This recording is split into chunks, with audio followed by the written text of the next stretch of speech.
television. All the shows I'm watching right now, summer there's usually not a lot of different shows, but they're all doing fantastic. The big new show, by the way, that Liz and I started watching actually last week, right after I got done recording episode 23, is Catastrophe. It's actually not a BBC show, a Channel 4 show written by Rob Delaney and his writing partner, whose name I think is Shannon, and they both star in it. So, they write the show together, they star in it together, and it is hilarious. Short version of it, real kind of simple rom-com-y premise. American guy in Britain has a one-night stand that's more of like a five-night stand, and the British woman gets pregnant, and then he tries to figure out a way to, be a part of this pregnancy and be a part of this future kid's life. And, it's the kind of thing that could be really bland and really simple and really dumb, and it's done so well. It's such sharp comedy. There's a lot of moments, I think we've watched like 3 or 4 episodes so far, that literally had us laughing out loud.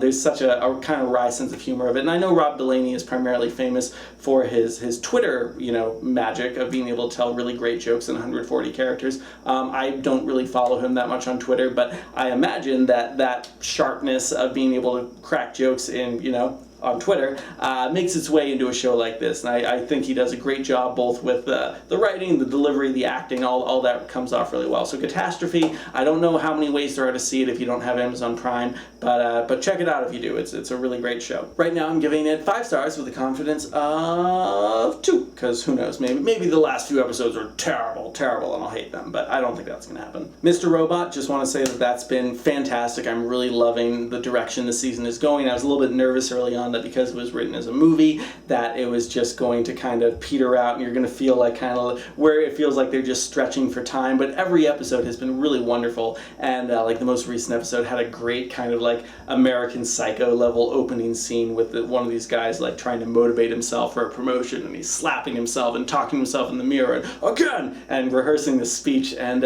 it feels like a movie. Like the show still feels like a movie, and it has a quality of acting, of the way it's shot, of the way the story is told. Again, this unreliable narrator thing is so wonderful, and I love trying to kind of figure out the puzzle of what's going on. So Mr. Robot, again, if you're not watching it, apparently it's been getting good ratings, so I'm glad, but if you're not watching it, check it out. I recommend it to just about anyone. 5 stars with a confidence of 3 right now. And then Hannibal's most recent episode, now that they've been moved to Saturday, which is really like no man's land for television these days. Saturday used to be a pretty good day for television. Nowadays, that's where you put shows that are so unviewed that you don't even want to put them on Friday. Like, remember, and again, TGIF, that used to be a really big thing. Fridays and Saturdays, no one watches TV anymore, apparently. I wouldn't know. I don't have cable or anything. I watch everything on demand, Netflix and streaming and buying seasons of television. Yeah, that's me. But the most recent episode of Hannibal, which just aired last night,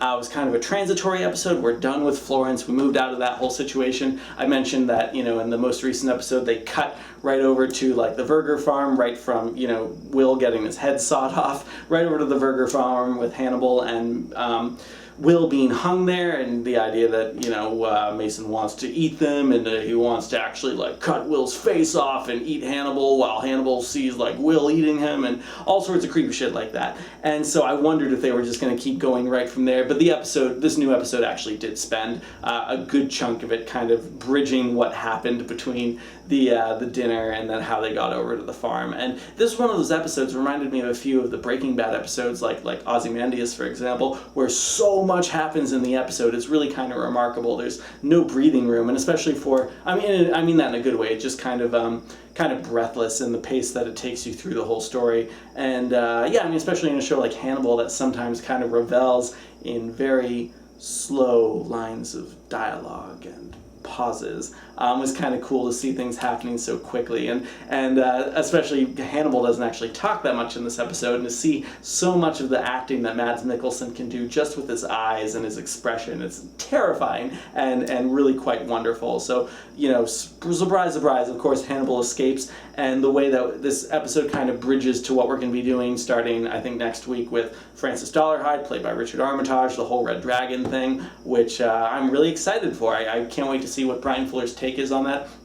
By the way, just because we're kind of at that point of like the beginning of Red Dragon, Hannibal's now in jail. Really interesting that Bryan Fuller chose not to go with Will actually outsmarting Hannibal. That's kind of something I've been looking for since the very first season, is what is Will going to do that finally is something that Hannibal doesn't see coming? You know, is he going to appeal to his pride? Is it going to be like in the movie where, you know, it's just a quick last minute like attack and he pulls out his gun and gets stabbed and all these kinds of things? But no, they kind of just made it so that Will didn't outsmart Hannibal and Hannibal turns himself in. Kind of an interesting choice. So we're not going to get any of that kind of delicious commentary of, you know, when Will's trying to find the red dragon and Hannibal making these little comments like, well, you caught me, like, why can't you catch this guy? But anyway, I have total faith in Bryan Fuller. I'm really savoring each of these final episodes because it really looks like Hannibal's canceled. It bums me out, and I'm still in denial very much, but I have a feeling we're going to go out on a high note. So that's all good. Hannibal's 5 stars with confidence of 5. Television.